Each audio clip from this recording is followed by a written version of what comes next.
खरं तर आजचा दिवस हा 5 जून हा पर्यावरण दिन म्हणून साजरा केला जातो आणि तो जवळजवळ 1974 पासून हा आपण जागतिक पर्यावरण दिन साजरा करतो आहे. त्या निमित्ताने उपस्थित आमचे अनिलजी पाटणकर शाखा प्रमुख आहेत, महिला शाखा प्रमुख, BMCचे अधिकारी आहेत आपल्या आणि ज्येष्ठ मंडळी इथे आज उपस्थित आहेत. आज आपण इथे झाड लावण्याचा आपण आज कार्यक्रम BMC बृहन्मुंबई महानगरपालिकेतर्फे घेतलेला आहे. आणि खरं तर ही प्रशासन म्हणा, सरकार म्हणा आणि लोकल असे असतील की प्रत्येकाने हा विचार करायला पाहिजे की झाडं सगळ्यांसाठी आहेत. ही जर आता पर्यावरण जर आपलं नीट राखायचं असेल तर प्रत्येकाने आपले कष्ट आपलं त्याच्यात काय म्हणायचं त्याला की आपल्यासाठी हे झाडं लावणं किती गरजेचं आहे प्रत्येकाला कळलं पाहिजे आणि प्रत्येकाने ह्या कार्यक्रमात सहभागी व्हायला पाहिजेत. आणि खरं तर हा पर्यावरण आणि हा आजचा दिवस साजरा करत असताना मी इतकंच सांगेन की आज तुम्ही बघाल की वातावरण इतकं तापलेलं आहे, ऊन इतकं आहे, पाऊस पण यावेळी आपला लांबलेला असणार आहे.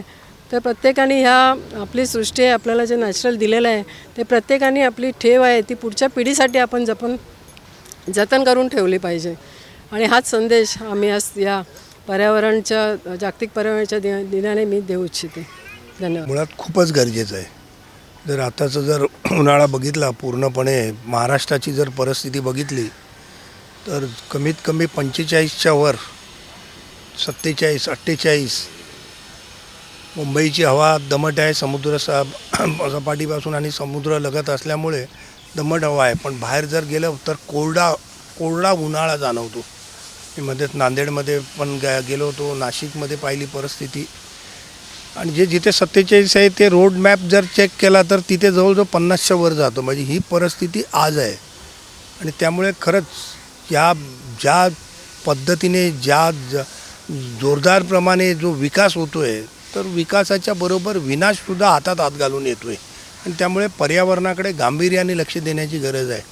आज तुम्ही जर बघितलं आरे, ज्याला आमचे सन्माननीय उद्धवसाहेब ठाकरे यांनी विरोध केला होता आरेचं जंगलाला, पण आदित्य साहेबांचा विरोध होता. पण मेट्रोच्या प्रकल्पासाठी कांजूरमार्गची जागा आज शेवटी ती अदानीला जागा देण्यात आलेली आहे. आणि जिथं मुळात तिथे एवढे वृक्षांची कत्तल होऊन आज आपण नक्की काय करतो आहे, आपण कुठे घेऊन चाललो आहे आपला देश, आपलं राज्य, आपली मुंबई. आणि आजचा दिवस हा एक जागतिक वृक्षाचा दिवस असल्यामुळे आज मला वाटते मी आत्ताच इथे आमच्या शाखा प्रमुखांशी बोलत होतो की आज सरासरी 5 झाडं लागतील. म्हणजे जवळजवळ आजच्या दिवसाला मुंबईत 1135 झाडं लागणार आहेत. जर ह्याच्याने फक्त 5 झाडं जरी लावत गेले ना तरी ह्याच्याने जरी ठरवलं तरी आपण बराचसा हातभार लावू शकतो. आणि मुळात झाडं लावून आज लावायची, पाणी घालायचं, थोडेसे फोटो सेशन करायचं, फेसबुक इंस्टाला टाकून द्यायचं की आम्ही काहीतरी करतो आहे. पण मुळात ही लावल्यानंतर त्यावर लक्ष देणं गरजेचं आहे. मुंबई महानगरपालिकेचं उद्यान विभाग आहे, ते तर त्यांचं काम करतीलच. पाण्याची जी व्यवस्था करायची असते, जिथे उपलब्ध नाही तिथं टँकरने पाणी पोचत असतं. पण त्याचबरोबर एक नागरिक म्हणून आपलंसुद्धा कर्तव्य आहे की मुळात आपण लावू नाही जरी शकलो ना तरी ती झाडं जर आपण तोडली जरी नाही, ट्रिमिंगपर्यंत त्याच्या फांद्या छाटणं वेळोवेळी, नाहीतर त्या कशा पद्धतीने वाढतात तर ती गोष्ट वेगळी आहे. पण मुळात एखादं झाड लावायचं, ते जगवायचं, त्याला 10, 15, 20 वर्ष लावायची आणि नंतर ते माझा जागा कमी पडते म्हणून तोडून टाकायचं मुळासकट, तर ही कुठेतरी थांबायला पाहिजे. डेव्हलपमेंटच्या नावाखाली, विकासाच्या नावाखाली जी सर्रास वृक्षतोड होते त्याला कुठेतरी आळा घातला पाहिजे. आता जवळजवळ महानगरपालिकेच्या मुंबईच्या विकास आराखड्यामध्ये 35% जागा ही मोकळी ठेवायची आहे. तर मी तर म्हणेन त्या 35%मध्ये निदान 10 ते 15% जागा जर मुळात या वृक्ष प्राधिकरण, बाग बगीचा जर असं जर करायचं ठरवलं ना तर पुढच्या 10 वर्षात मला वाटत नाही निसर्ग जो कोपून आपल्यापासून गेलेला आहे आणि हे जे आग ओकणं चालू आहे, 9 तापी, कधी मी ऐकला नव्हता शब्द की यंदाचा उन्हाळा 9 तापी आहे. म्हणजे मागच्या वर्षी होता त्याच्यापेक्षा 9 पटीने जास्त आहे का. मग जर हा 9 पाटीचा जर 18 पाटा तापी झाला तर काय परिस्थिती होईल. मला वाटतं होरपळून निघतील माणसं आणि कुठेतरी आपल्याला जागा व्हायला पाहिजे. प्रत्येक मुंबईकराला, महाराष्ट्रीयकराला आणि पुऱ्या देशातल्या नागरिकाला आजचा दिवस नाही, आता हा दिवस 365 दिवस साजरा केला पाहिजे.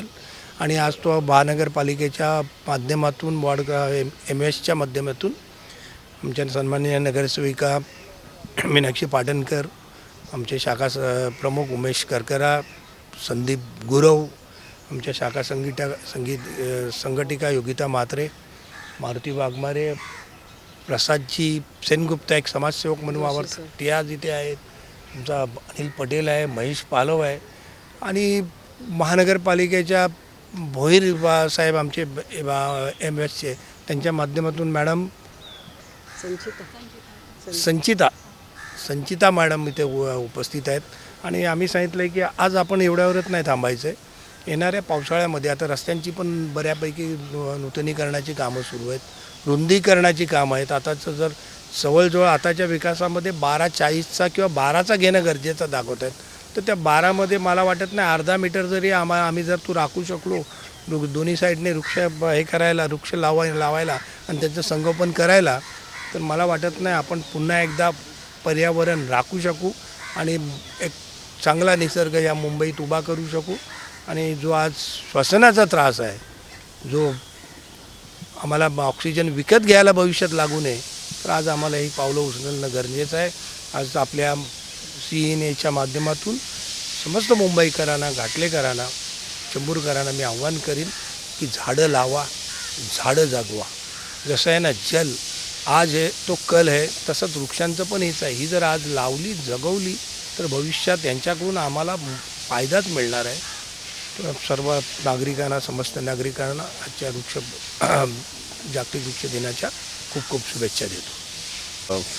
आज एक शाखा क्रमांक 153च्या नगरसेविका आमच्या मीनाक्षी पाटणकर, आमचे मार्गदर्शक अनिलजी पाटणकर यांच्या माध्यमातून आज जागतिक पर्यावरण दिन आपण साजरा करत आहोत. या हरदेवसिंग बाबामध्ये आपण नेहमी दरवर्षी झाडं लावतो आणि अतिशय सुंदर माहिती पाटणकर साहेबांनी दिली आहे. आज आपण स्वतः बघतो की क्लायमेट चेंज झालेलं आहे. आज आपण आयुष्यात कधी बघितलं नव्हतं, आमच्यासारखे तरुण पिढीने सुद्धा हे बघितलं नाही. एप्रिलपासून जे मेमध्ये जे तापमान वाढलं आहे संपूर्ण मुंबई, महाराष्ट्र या देशभरात, आज आपण फक्त बोलतो आहे जागतिक दिन साजरा आपण ह्या दिवशी करतो आहे, पण खरं अर्थाने आज आपण बघतो आहे पाटणकर साहेबांनी सांगितलं की खरं आहे डेव्हलपमेंट वाढताना झाडं तोडली जात आहे आणि हे विनाशच्या मार्गे आहे. मी फक्त एवढं सांगणार आजच्या दिवशी सरकारवर आपण किती भरोसा करायचं. जसं आरेचं झाड तुम्ही बघितलं संपूर्ण तोडून टाकलं आहे. आता आमच्या माहितीनुसार नॅशनल पार्क हा मुंबईचा श्वास आहे, तिथेसुद्धा सरकारने काहीतरी मोठे मोठे युनिव्हर्सिटीचा अडानीच्या माध्यमातून बनवायचा त्यांचा प्रस्ताव आहे. आज महाकुंभच्या नावाने तुम्ही नाशिकमध्ये बघितलं तर किती नाशिकमध्ये सुद्धा झाड तोडायचं काम ह्या सरकारने काम केलं आहे. मी लोकांना आवाहन करेन, नागरिकांना आवाहन करेन की आज आपण ज्या तापमानामध्ये जातो आहे, आज आपण बघतो एवढे हिटनी किती लोक मेलेत, त्याचा आकडा आपल्याला आलेला नाही आहे. तर आजच्या दिवशी मी संपूर्ण मुंबईकर, महाराष्ट्र किंवा देशभराच्या नागरिकांना आवाहन करतो की झाडं लावा. कारण की झाडं जर लावलं नाही आणि जगवलं नाही तर भविष्यात आपली पिढी आपल्याला माफ नाही करणार. कारण की भविष्यात तुम्ही जर बघितलं तर आपल्याला मला वाटतं की उन्हामध्ये किंवा एप्रिल चालू झाला किंवा फेब चालू झाला तर लोक बाहेर फिरू शकत नाही, एवढं तापमान वाढणार आहे. तर आजच्या दिवशी मी फक्त एवढंच आवाहन करणार आहे की झाडे लावा आणि झाडे जगवा. आणि मी परत एकदा शिवसेना शाखा क्रमांक 153च्या सर्व शिवसैनिकांच्या वतीने नगरसेवक अनिलजी पाटणकर असतील, आमच्या नगरसेविका मीनाक्षी पाटणकर असतील, त्यांचा खूप खूप शुभेच्छा देतो की असंच काम आज नव्हे तर वर्षभर हे झाड लावायचं काम आपण ह्यानंतर पुढे हातात घेऊन संपूर्ण आमच्या 153मधून तर आम्ही सुरुवात करू. आणि चांगले जे काय रोड आज बनवले आहेत 153मध्ये, तिथेच मी नगरसेवकांना आता सांगितलं की आपण त्या मार्गामध्ये सुद्धा झाडं लावायचं कामं करू. आणि मी सर्व पर्यावरण प्रेमींना आजच्या दिवशी जागतिक पर्यावरण दिनचा शुभेच्छा देतो. मेरा नाम प्रसाद सेनगुप्ता है.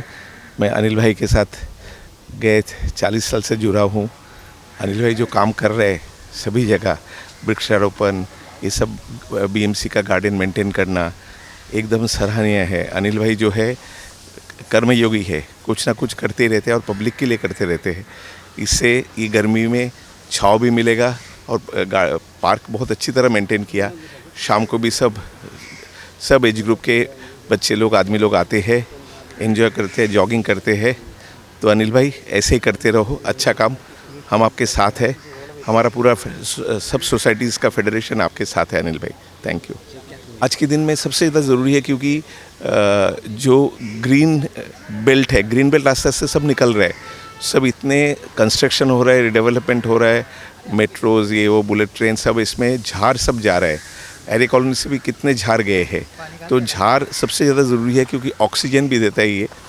तो उसके लिए शेड के लिए, ऑक्सीजन के लिए, ग्रीन इकोलॉजिकल बैलेंस के लिए सबसे बेस्ट है ट्रीज़। तो ट्रीज़ होना ही चाहिए, ज़्यादा वृक्षारोपण करना चाहिए, ज़्यादा झाड़ होना चाहिए, ज़्यादा ग्रीन बेल्ट होना चाहिए।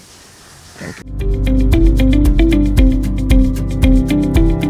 CEN न्यूज देश प्रदेश की ताजा तरीन खबरों के लिए CEN न्यूज को सब्सक्राइब करें और रहें पल पल की खबर से हर पल बाखबर।